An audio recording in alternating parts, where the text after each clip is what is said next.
అంటే ఆల్రెడీ మేము హిందూ అని చెప్పుకుంటాం, మెడలో సిలువేసి హిందూ అని చెప్పని నాటకాలు ఆడే వ్యక్తులను మనం చూసాము. కానీ తాను క్రిస్టియన్ అని చెప్పని తన పుట్టికే క్రిస్టియన్ పుట్టినప్పటికీ కూడా మన ధర్మాన్ని నమ్మి పవన్ కళ్యాణ్ గారు ఏదైతే బాటలో వెళ్తున్నారో సనాతన ధర్మం అని చెప్తున్నారో ఆ ధర్మాన్ని నమ్మి ఈరోజు అన్నగారు తలనేలా ఇవ్వడం నిజంగా మనందరికీ కూడా చాలా ఆనందంగా, మేము ఎక్స్పెక్ట్ చేయలే.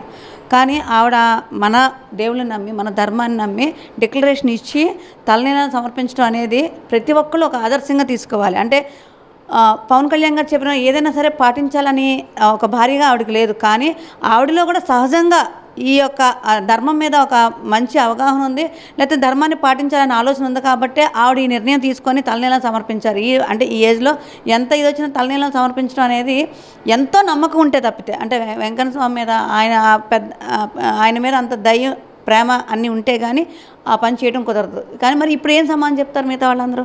అంటే మాటలు ఎవరైనా మాట్లాడతారు, కానీ దాన్ని ఆచరించే దాంట్లోనే మనం ఏంటనేది నిరూపణ అవుద్ది. ఈరోజు పవన్ కళ్యాణ్ గారు అవ్వచ్చు, అన్నలేజన గారు అవ్వచ్చు, వాళ్ళ అన్న మాట ఏదైతే ఉందో దాన్ని నిలబెట్టుకుంటున్నారు. ఏదో ఏనుగు వెళ్తే చాలా మరుగుతూ ఉంటాయి, సో వాటి గురించి మనం పట్టించుకోవాల్సి లేదు. వాళ్ళు అలా మరుగుకుంటూనే ఉంటారు, వీళ్ళు వెళ్తూనే ఉంటారు. కాబట్టి అర్థం చేసుకోవాల్సింది ఎవరు అంటే అధ్యక్షుల వారు పవన్ కళ్యాణ్ గారు ఒక మాట చెప్పారంటే దాన్ని ఎంత స్ట్రాంగ్గా తీసుకుంటారు. ఆ రోజు బిడ్డ ఆపదలో ఉన్నారని తెలిసినప్పటికీ తన ధర్మాన్ని వదలకుండా అక్కడ కార్యక్రమాన్ని చూసుకొని వెళ్ళిన విధానం అవ్వచ్చు.